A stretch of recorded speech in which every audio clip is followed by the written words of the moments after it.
asalaamualeykum mbokk yeeg xarit yi maa ngi leen di nuyu tey si àllarba ji di 17 juillet 2024 fas yéene indil leen seen xew-xew démb yi ñu choisir pour ñëw développer ko tey ñoo ngi koy articuler nag ci ñetti xew-xew démb bi si jiitu ñoo ngi dem ci 17 juillet 1965 17 juillet 1965 kii di président Léopold Sédar Senghor ñëwoon inauguré théâtre national Daniel Sorano foofu ci Dakar de 65 ñu dem ba 98 17 juillet bi 98 la amoon conférence bi nga xam ni ci la ñu tegoon charte cour pénal international ba tey 17 juillet ñu mandargal ko ci journée mondiale ci journée de la justice pénale internationale dinañ si dikk wax ci liñ ci xalaat suñu mbégte ak suñu ay questionnement ak inquiétude ci lii di CPI après jeexale 2021 Sénégal tey la ñàkkoon kii di Youssoupha Ndiaye nekkoon magistrat de formation ancien président conseil constitutionnel ministre des sports bu Sénégal bu 2002 ba 2005 ancien footballeur football aussi foofu ci Saint-Louisienne ak union sportive de Gorée nekkoon aussi titulaire avec l'équipe nationale du Sénégal ci troisième jeu des amitiés en 1963 ci Dakar donc kilifa ji nekkoon na aussi président fédération sénégalaise de tennis 83 ba 86 ak de football 86 à 88 dinañ ñëw résumé léegi encore d'une autre manière ay jaar-jaaram. donc programme baa ngi nii ñoo ngi koy commencé ci 17 juillet 1965 donc tey kii di Léopold Sédar Senghor ñoon inauguré théâtre national Daniel Sorano donc à un an festival mondial des arts nègres bi ñu organisé woon en 66 Daniel Sorano ci boppam nag juddu 1920 ba 62 daanaka ba muy génn àdduna nekkul woon mag ñu xamee woon ko nag ce qu'on appelle TNP di théâtre national populaire ak ci cinéma français wante moom aussi mu soqeeku woon ci nekkoon descendant famille gouverneur bu Sénégal François Blanchot de Verly bi nga xam ni moo nekkoon gouverneur Sénégal de 1789 ba 1800 ne moom aussi directement waajuram ñu xamee woon ko mu nekkoon benn mulâtre donc Daniel Sorano pour la première fois moom enceinte bi ci boppam lañ fa joué woon théâtre bi Daniel foofu dans tout ki nga xam ni pièce bi ñoo ngi ko attribué Thierno Ba di Lat Dior ou le chemin de l'honneur mise en scène bi Alioune Oumy Diop wante aussi pour la première fois ñu composé foofu pièce bi monté ko interprété ko par des Sénégalais dans le mariage de Sika ñu joué woon ko pour la première fois d'ailleurs le 22 avril 1934 ci ay élèves école normale William Ponty bu Gorée. Par contre le mariage de Sika était plutôt considéré à l'époque coloniale comme étant une pièce de théâtre indigène xëy na loolu moo nekkoon souvent critique bi et que bu fekkee pièce de théâtre de connotation indigène la li ci ëpp souvent angle de vue bi dafay xaw a doy waar donc Léopold Sédar Senghor donc ba muy créé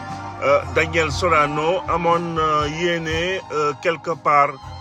mu liggéey lépp li nga xam ni mooy enracinement wante aussi ouverture benn bi enracinement parce que Théâtre national Daniel Sorano fexe woon na ba culture u Sénégal lépp ñu mën leen foofu représenté ci ay variété art muy woy muy théâtre muy mise en scène en tout cas lépp li nga xam ni art la ñu waroo ñu mën ko jël génnee ko fépp ci nga xam ni fépp sont représentés ci Sénégal wante aussi dans un langage souvent ils utilisent beaucoup le français pour que ñu mën ko véhiculer mooy ouverture bi à l'international aussi pour que ñëpp mën a jot ci sunu art ak sunu culture donc loolu bi mu koy intérêt boobu mi ngi ko gis donc quelques années avant mi ngi amoon inspiration bi ci bi ñu tabax fii Daniel Sorano ci jamono boobu ci loi bi nga xam ne bi ñoo ngi ko adopté woon le 30 juin par la suite 1966 la ñu créé woon la compagnie Théâtre national Daniel Sorano bi nga xam ne bi mooy amoon mission pour diversifier toutes les expressions culturelles bu Sénégal théâtre bi nga xam ne bi ak mu ubbeeku aussi dans le monde loolu lu ñu bëggoon mandargal tey Daniel Sorano wante depuis quelque temps ñu ràññee aussi ci Daniel Sorano quelques problèmes de gestion benn dans un d'une part et puis d'autre part aussi taxawaay bi Grand Théâtre am tax na ba Daniel Sorano mi ngi sombre de plus en plus mais ñoo ngi ci am encore des souvenirs Daniel Sorano les grands événements yi nga xam ni on voyait Abdou Diouf doon wàcc ci les grandes fêtes Daniel Sorano ci ay animation yi nga xam ne Youssou Ndour daawoon na ko def tout ça ça reste encore dans notre mémoire ci sunu histoire aussi des moments de télévision quelque part ci sunu réew donc Daniel Sorano joué na rôle bu am solo donc war na nekk patrimoine boo xam ne bi war nañu fexe lépp pour war ko mën a sauvegarder. 17 juillet tey nekk journée aussi bi nga xam ni bi dañ koy jagleel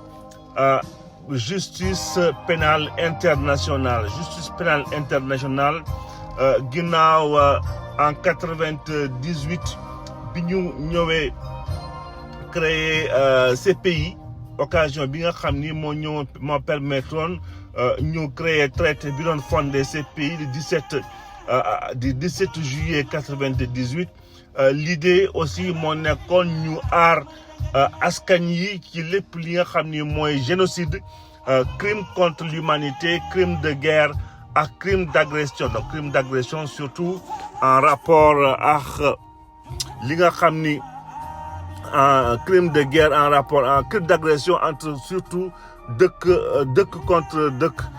donc loolu lépp tax na tey mu nekk des garde-fous pour éviter toutes sortes de dérives yi nga xam ni sont tentées par des dirigeants ou par des peuples ou par des petits ambitieux loolu nekk na lu baax ci sunu réew wante il faut quand même se poser des questions balaa sax ñu ñëw ci questionnement bi tey tribunal bi di CPI amoon na ci beneen yeneen forme ci ay yeneen jamono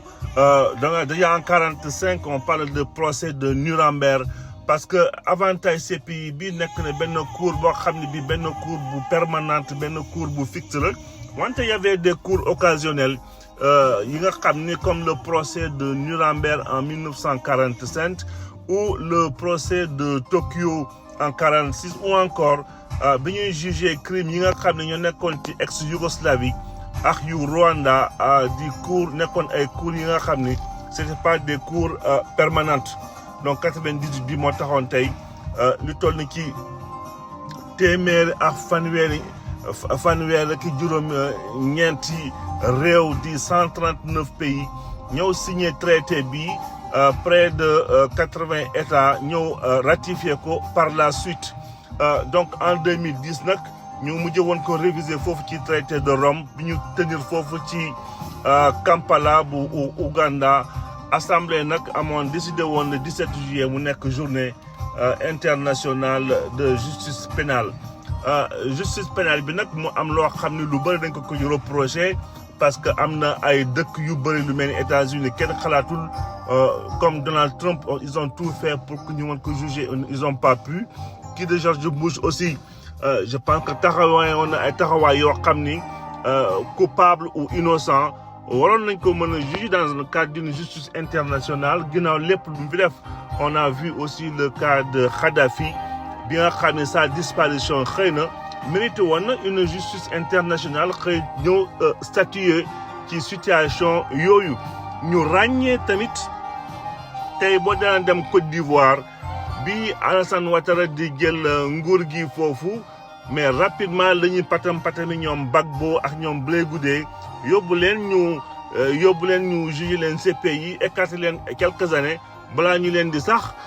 finalement di leen blanchir bàyyi leen encore ñuy dellu si donc on se pose vraiment de la question de outil bi ñi ko yor ban cadre la ñuy yore outil justice pénale internationale bi est-ce que amul ay parparloo ci biir lu mel ni Macky Sall donc plus récemment d'ailleurs avec tout ce qui s'est passé et que tout ce que chacun pense ba ay plaintes yi nga xam ne ont été déjà instruites foofu ci CPI ba tey gisuñu benn taxawaay boo xam ne bii CPI yëngutu na ci bien même bu fekkee amoon na ay yeneen dossier yu postérieur ak yu dossier Macky Sall yi comme cas Israël yi nga xam ni on ne sait pas d'ailleurs par quelle machination le CPI ñëw di attaquer kii di Netanyahou alors que gis nañu tamit par ailleurs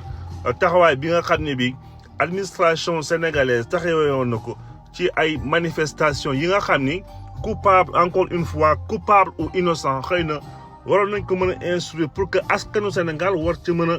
gis ci seen bopp ba comprendre vraiment la ci xewoon donc ce qui fait que de plus en plus ça va finir comme les grandes organisations ci ay jamono di Société des Nations di SDN ak Nations Unies bi nga xam ne aussi quelque part ñu bëri ñoo ngi ci bëgg di ci joytu ba ay dëkkaan yu bëri commencé nañ di leen weddi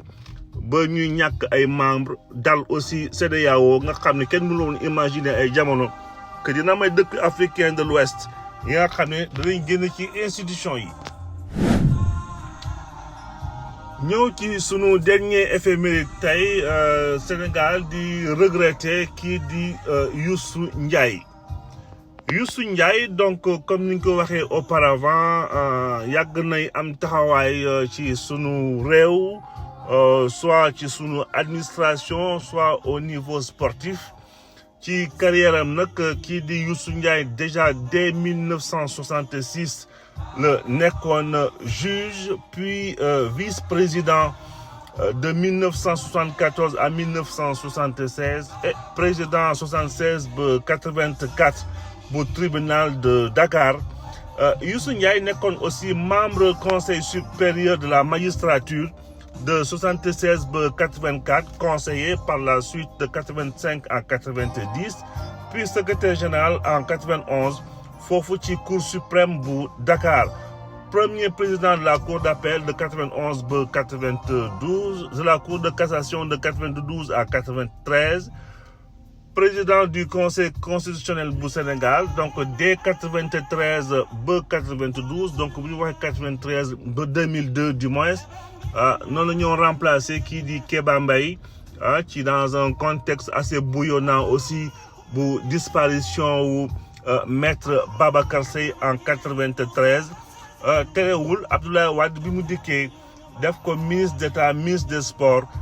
2002 ba 2005 ci carrière sportive am kii di Youssou Ndiaye aussi nekkoon un grand international déjà junior scolaire de 57 à 60 joueur de football union sportive goréenne 53 ba 59 ak 60 ba 63 de la Saint-Louisienne en 1960 nekkoon na aussi médaillé d'or comme on dit des Jeux de l'amitié bu Dakar en 63 arbitre aussi au tribunal arbitral du sport di TAS kii di Youssou Ndiaye nekk par la suite vice-président bu fédération sénégalaise de foot en de 1980 à 1984 puis président 86 ba 88 ak comité national provisoire chargé de réorganiser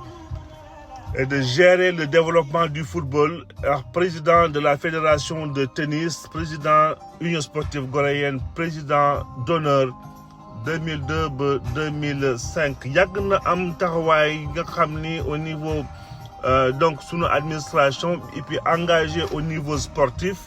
parce que li mu réalisé yëpp au niveau sportif rares sont les gens qui ont eu ces réalisations xëy na ñoom Lamine Diack